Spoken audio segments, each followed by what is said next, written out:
दुनिया भर में विवाह को लेकर हमें अलग अलग तरह के नजरिए, अलग अलग तरह के दृष्टिकोण देखने को मिलते हैं। कुछ लोग ये मानते हैं कि विवाह केवल एक सामाजिक समझौता होता है, जबकि कुछ लोगों का ये मानना है, खासतौर पर भारतीय समाज में ये माना जाता है कि विवाह भारत में जीवन का एक महत्वपूर्ण हिस्सा होता है, जीवन का एक बहुत जरूरी पहलू होता है।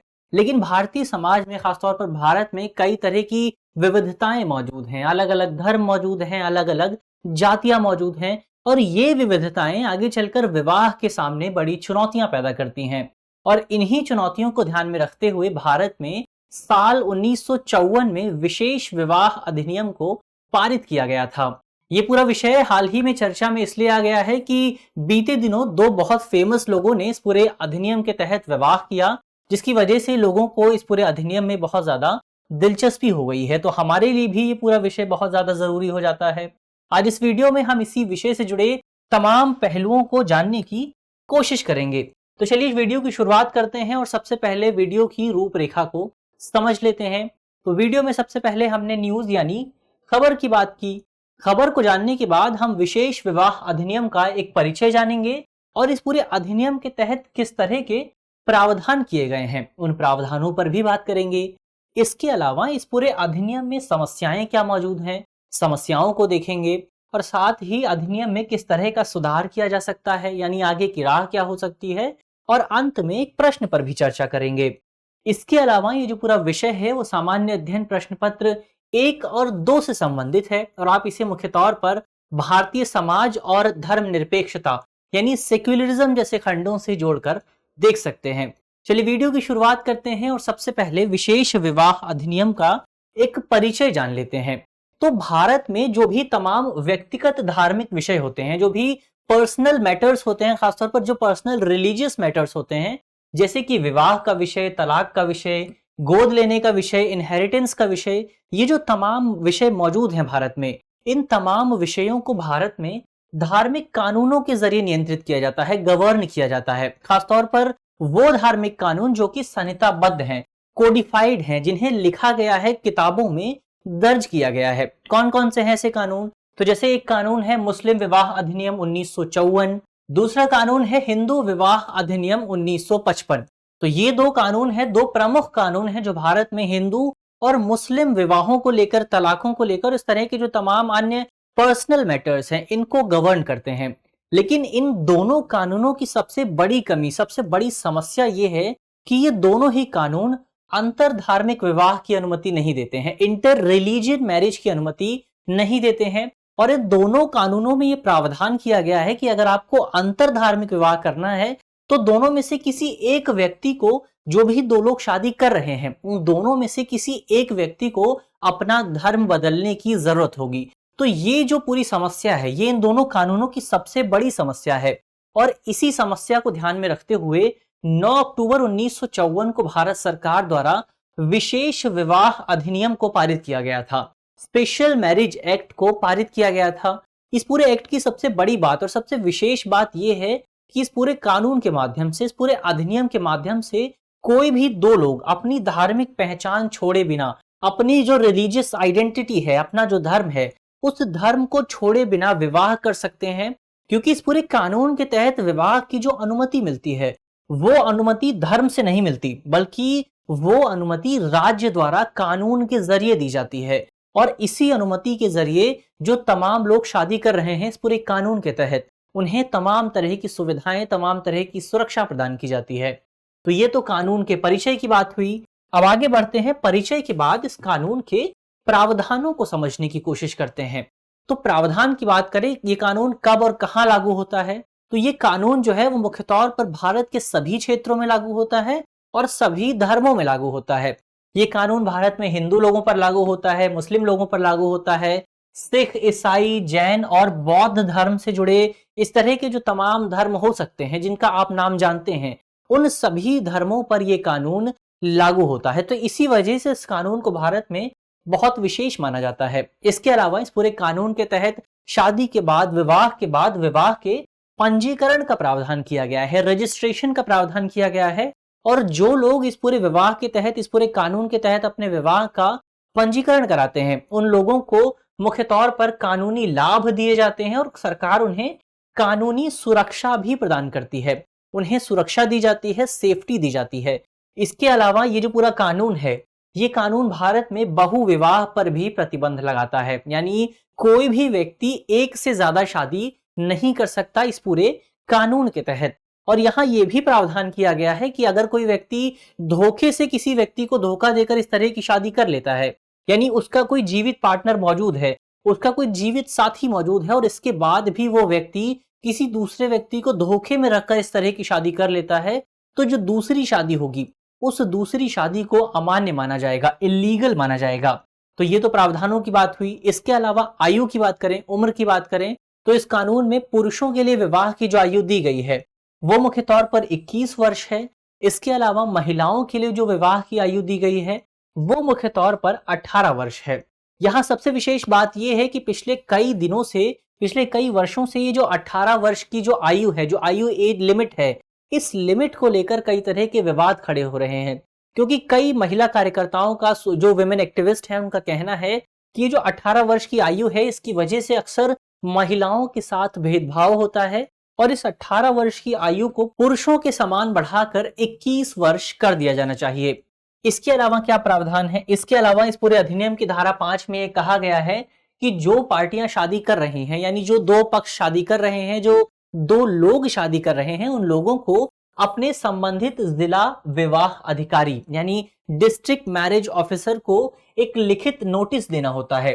ये लिखित नोटिस, इसमें यह भी प्रावधान ऐड किया गया है कि ये जो लिखित नोटिस दिया जा रहा है, ये जिस जिले में दिया जा रहा है, जिस क्षेत्र में दिया जा रहा है, उन दोनों में से किसी एक व्यक्ति को उस क्षेत्र में, उस जिले में कम से कम 30 दिनों तक रहना भी अनिवार्य है, तभी ये नोटिस दिया जा सकता है।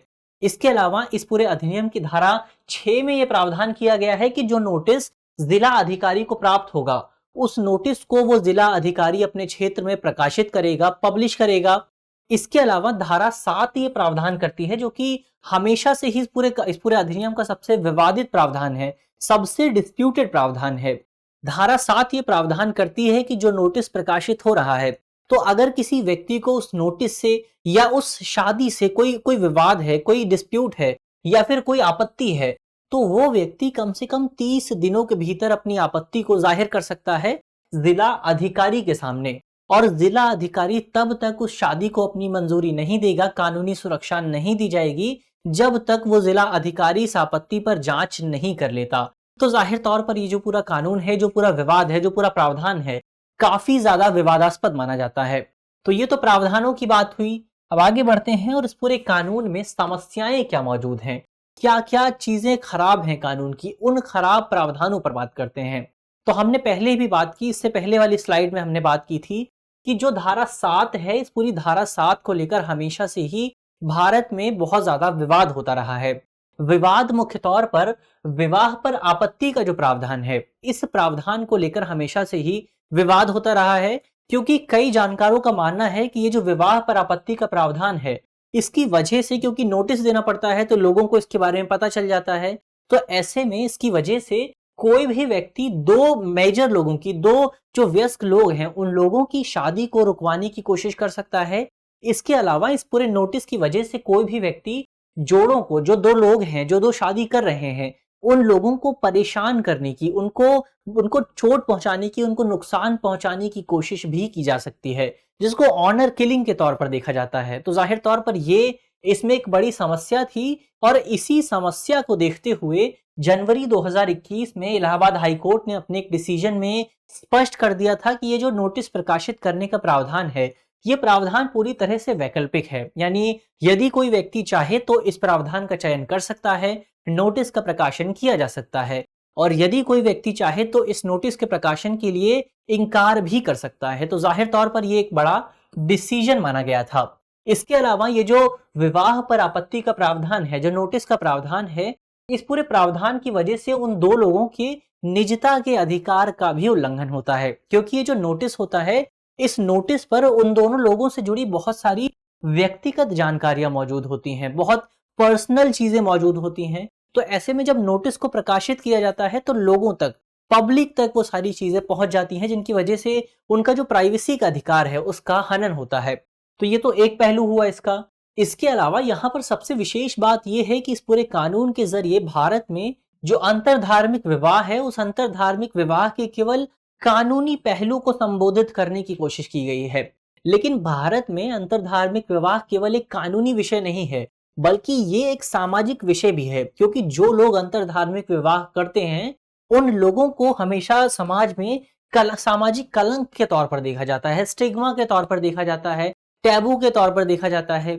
इसके अलावा उन लोगों के साथ अक्सर भेदभाव भी होता है, उनके साथ उनका बहिष्कार कर दिया जाता है, उन लोगों को जो सामाजिक सुरक्षाएं मिलनी चाहिए वो सामाजिक सुरक्षाएं नहीं मिलती। तो ये एक बड़ी चुनौती है। ऐसे में सरकार के लिए ये भी जरूरी है कि सरकार केवल कानूनी पहलू को छोड़कर सामाजिक पहलू पर भी ध्यान दे। तो ये तो समस्याओं की बात हुई। अब आगे बढ़ते हैं और अंत में आगे की राह पर बात कर लेते हैं, यानी इस पूरे विषय को लेकर क्या किया जा सकता है। तो क्या किया जा सकता है, उसमें सबसे पहला पॉइंट तो यही होगा कि सरकार इस पूरे कानून में विवाह की जो प्रक्रिया है उस प्रक्रिया को और ज्यादा आसान बना सकती है। इसके अलावा ये जो 30 दिन की नोटिस की अवधि है, इस अवधि को या तो सरकार पूरी तरह से एक कानून लाकर, एक अमेंडमेंट लाकर पूरी तरह से खत्म कर सकती है, या फिर इस पूरे प्रावधान को वैकल्पिक बनाया जा सकता है, ऑप्शनल बनाया जा सकता है। और इसके माध्यम से जाहिर तौर पर भारत में जो लोग अंतरधार्मिक विवाह करते हैं उनको परेशानियों का जो सामना करना पड़ता है, उनकी परेशानियों को कुछ हद तक कम किया जा सकेगा।